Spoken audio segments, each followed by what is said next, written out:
สุดท้ายเนี่ยต้องออกนี้จีบใช้บองโอนแต่สลายโจจัดการจินจำไตรครัมกระโดดจะไตรหลุมออบเซนเซนเวลมาจูบขยมจิตทำไมในขนมวิดีโอได้ถือการใจรำเล็กบองโอนแต่ต้องจะมวยดังการประกาศไตรเงี้ยเงี้ยได้บองโอนอาจสารบองถือบ้านต้องออกนี้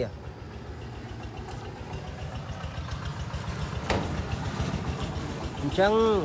นิยัยแต่ต้องจะมวยดังการประกาศไตรบองโอนมาจำนวนก็เกิดทางประบาบ่าก็เกิดทางมันดังทัดเวอร์อย่างไม่ดำใบอ้อยบานจีโคนไตรบ่าตามเปิดเตอร์ระเบียบประกาศแบบสมัยบ่มพอดเงยโซ่บ่มพอดนั่นคือเวียนเมียนอายุไงทัวร์บานต้องออกนี่บ่าอันเมียนไอ้ประบาจะร้านบองโอนอาสาละบ้องตามวิธีเด็กย้อมบ่าหนึ่งเย่เรียบรอบจูนบองโอนระเบียบของการประกาศตีมวยบองโอนตระดังทากอะไรเนี่ยบองโอนประกาศนั่งถุ่มโฮมบ่อเวียนั่งผมปันมานบ่าทงหรือโมมอดประตูปีกระไรประกาศยังถักดังบ่าแต่ต้องจำนวนตักตักนั่นคือจะประเภทตักอย่างไม่บองโอนปลาจังตักนั่นคือจะประเภทตักได้ละอ้อhayตักได้ละอ้อนี่คือจะตักได้ปลาโอเตหอทาchỉตักเพลียงใช่เกิดปะปอแล้วไตรบองโอนตักเพลียงทำไมยังต้องไปปะปอแต่เป็นเจตสิทธิ์ไอ้มวยbên trên đó sẽต้องจะมันตักดองbàตักดองเราทำทีจนบอดเลยนะครับขยมไว้ขยมปลาตักดองbàประกาศไตรซาตักดองขยมคือออดไตรออดเลมออดเป็นกระเป๋าไอ้ที่บ่าวสเตอร์โดยตักสระนะอันนั้นยังไงถือการประกาศบานมวยที่แต่ต้องจะมันตักสระกับบองปอนไอ้ถือการประกาศบานได้เอาแต่ตักสระนู้คือจะตักดัดทลาบองปอนตักดัดทลายังเงยสโลក្នុងការមើលកូនត្រីងាយស្រួលក្នុងការមើលមេត្រីងាយស្រួលក្នុងការមើលពងរបស់វា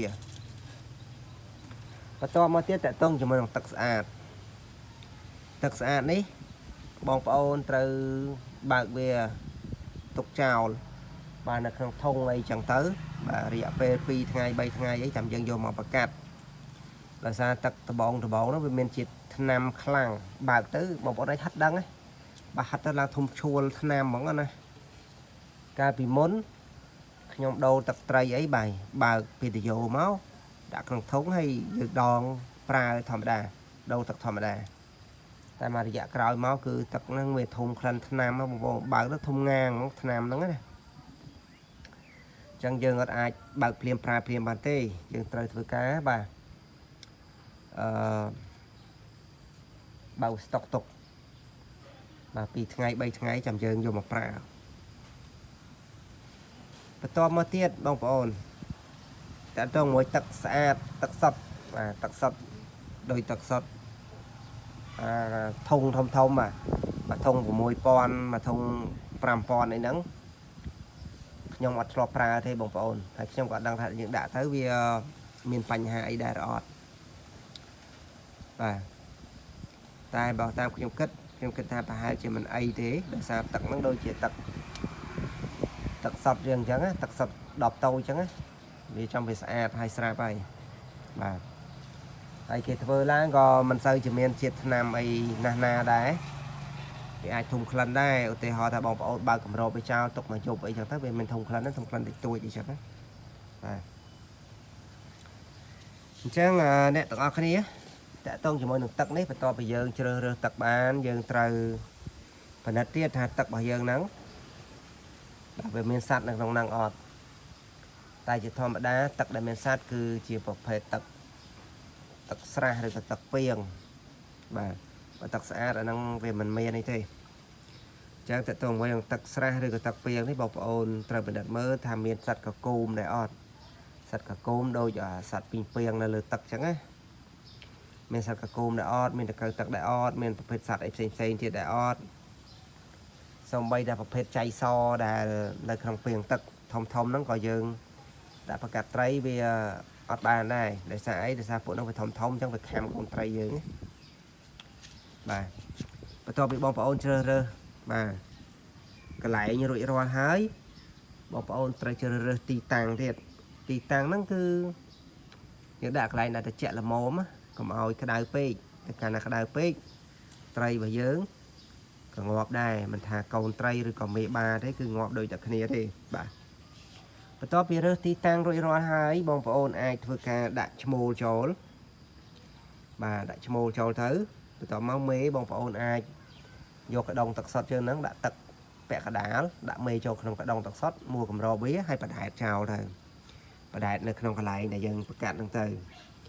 ពេលដែលយើងបដែតអញ្ចឹងបងប្អូនទាំងអស់គ្នាបាទពេលយើងបដែតអញ្ចឹងត្រីហ្នឹងមានន័យថាវាស្គាល់គ្នាបាទស្គាល់ភាពខ្លាំងរបស់គ្នាហើយតែហមេវាដឹងថាឈ្មោះnóខ្លាំងអញ្ចឹងដល់ពេលយើងប្រឡែងទៅវាអត់ហ៊ានទេបើអត់ហ៊ានខំគ្នាបាទហើយវាងាយស្រួលឲ្យបាទមេហ្នឹងគឺងាយស្រួលឲ្យឈ្មោលបាទគៀបអីចឹងទៅអញ្ចឹងបន្ទាប់ពីហ្នឹងទៀតបងប្អូនទាំងអស់គ្នាបើសិនជាបងប្អូនអាចមានតាគៀតក៏យើងអាចដាក់បានបាទស្មៅក៏យើងអាចដាក់បានតកួនក៏យើងអាចដាក់បានបាទបើមានស្មៅទឹកកាន់តែល្អប៉ុន្តែឧទាហរណ៍តាគៀតពេលដែលយើងដាក់អញ្ចឹងឲ្យឈ្មោលវាដេញមេបើមេខ្លះវាងាយក្នុងការគៀបតែមេខ្លះទៀតអត់ទេឲ្យឈ្មោលដេញអញ្ចឹងទៅគឺវាលោតឡើងទៅលើស្លឹកតាគៀតឬក៏ចូលក្នុងរឹសតាគៀតបាទហើយតែឈ្មោលបាទវាគៀបអត់បានទេ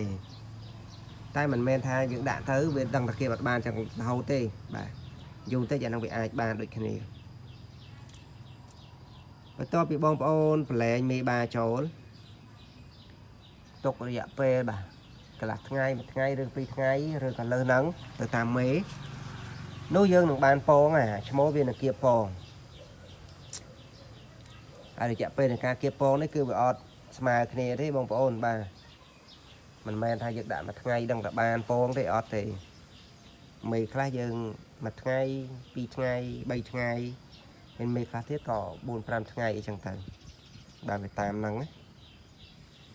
បន្ទាប់ពីបានពងហើយបងប្អូនត្រូវដកមេចេញចំណុចដែលដកមេចេញនេះមិនមែនថាមេហ្នឹងវាស៊ីពងស៊ីកូនអីទេបាទមេហ្នឹងក៏វាស្រោបពងហើយវាផ្លុំចូលពពុះដោយតែឈ្មោលដែរទេបាទអញ្ចឹងយើងដកមេចេញនេះមូលហេតុនោះគឺបើសិនជាយើងមិនដកឈ្មោលវានឹងខាំមេបាទខាំមេដាច់ព្រុយដាច់កតុយដាច់សកាអញ្ចឹងទៅវាឆ្លងមេរោគធ្វើឲ្យត្រីនោះវាងាប់បាទនឹងជាមូលហេតុមួយហើយមូលហេតុមួយទៀតយើងដាក់នៅក្នុងហ្នឹងដាក់នៅក្នុងកន្លែងប្រកាត់ហ្នឹងវាអត់មានចំណៃទេបាទធម្មតាកន្លែងប្រកាត់យើងដាក់ធ្វើយើងរៀបចំឲ្យស្អាតហើយបើយើងដាក់ប្រកាត់អញ្ចឹងកន្លែងប្រកាត់ហ្នឹងវាអត់ទៅមានចំណៃទេឬក៏គ្មានតែម្ដងអត់មានចំណៃឬក៏គ្មានតែម្ដងអញ្ចឹងបងប្អូនត្រូវដកមេនឹងចេញយកទៅដាក់កន្លែងដែលមានចំណៃមានកូនសត្វមានតកៅទឹកអីចឹងទៅដើម្បីឲ្យវាឡើងពងលឿនបន្ទាប់ពីឡើងពងលឿនបងប្អូនអាចធ្វើការប្រកាត់ជាលើកទី2បានបាទបន្ទាប់ពីត្រីបានពងបងប្អូនបាទបន្ទាប់ពីត្រីបានពងតើបងប្អូនគួរធ្វើយ៉ាងម៉េចទៀតចម្លើយនោះគឺយើងដកមេចេញហើយយើងទុកឲ្យឈ្មោលនៅហ្នឹងទៅបាទទុកឲ្យឈ្មោលទៅហើយយើងមិនបាច់ផ្ដល់ចំណីឲ្យវាស៊ីទេបងប្អូនបាទក្នុងចន្លោះពេលហ្នឹងយើងមិនបាច់ផ្ដល់ចំណីឲ្យស៊ីទេមូលហេតុអីដែលយើងមិនចាំបាច់ផ្ដល់ចំណីឲ្យស៊ីដោយសារអញ្ចេះបងប្អូនក្នុងរយៈពេលដែលឈ្មោលនៅយាមពងនេះគឺឈ្មោលវាមកមេញឹកក្នុងការផ្លុំពពុះក្នុងការប្រមូលពងដូរពីកន្លែងមួយទៅដាក់កន្លែងមួយនៅពេលកូនញាស់វារវល់ក្នុងការស្រោបពងស្រោបកូនក្នុងការបាទថែរក្សាកូនបាទកូនខ្លះក៏បាទវាអត់តន់ចេះហែលអញ្ចឹងអាឈ្មោលនេះបាទមានតួនាទីប្រមូលកូនដែលមិនតន់ចេះហែលកូនដែលខ្សោយហ្នឹងគឺផ្លុំចូលពពុះហើយផ្លុំចូលពពុះនេះគឺគោលបំណងរបស់វាដើម្បីឲ្យកូនត្រីហ្នឹងបាទអាចស្រោបខ្យល់នៅក្នុងពពុះហ្នឹងហេតុអីបានវាអាចស្រោបខ្យល់នៅក្នុងពពុះហេតុអីបានវាមិនអាចស្រោបខ្យល់នៅខាងក្រៅបាទបងប្អូនទាំងអស់គ្នាជាធម្មតាកូនត្រីដែលទៅនឹងញាស់ហ្នឹងវាអត់ទាន់ចេះហែលទឹកទេអញ្ចឹងវាហែលចឹងទៅក៏វាធ្លាក់ទៅបាតទឹកអញ្ចឹងទៅអញ្ចឹងពេលដែលអាចឈ្មោលបាទវាស្រោបកូនហ្នឹងហើយវាផ្លុំចូលពពុះកូនត្រីហ្នឹងវានៅជាប់ជាមួយនឹងពពុះបាទវានៅដែកក្បាលជាប់មួយពពុះកតុយធ្លាក់ចុះក្រោមអញ្ចឹងទៅ chẳng phải nên đại là bà bị ắt lẽ đây bằng con bà ắt lẽ được cao mình nên đại tùm rom tại ca bị vọt bảo vì á vì con trai đã sau nắng là hốt tôi đò vì rừng móm ai hai tắc bán chẳng ai mố bà lên sầu trâu thì này cả là phải hai store đó là mố lên sầu trâu thì này ai tuần thì bà mố cứ bà chăm mơ thà bà miền sạch trời na là bị trâu mà dây di câu vào vía nó cứ việc cà phê bà cà phê việc cầm la bà làm bay ở mau sạch trời xanh bị trâu nào hay ở bông pháo này xua thiệt rồi có bông pháo mà chỉ nốt có trọp xua rồi hài thà ta ba nó những đọ mà đọ bên nè và to bị câu nhỏ to bị pong nhỏ mình câu nhỏ thế bông pháo to bị pong nhỏ to bị pong nhỏ chỉ câu nó là dạ về pram tháng ấy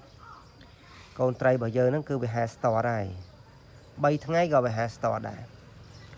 chẳng bông pháo ai đọ bay tháng ấy cả bán đọ pram tháng ấy cả bán đọ mà tất cả bán đọc tháng ấy cả bán tam chất bảo bông pháo tại bông pháo trời chăm thá bà không rồi dạ về riêng dùn tích con trai bảo bông pháo cứ mòm muốn bà rừng mòm lọ chẳng về để bông pháo đọ ba tránh bà với con trai bảo bông pháo cứ rùa bàn trà anh ấy mua là hạt bà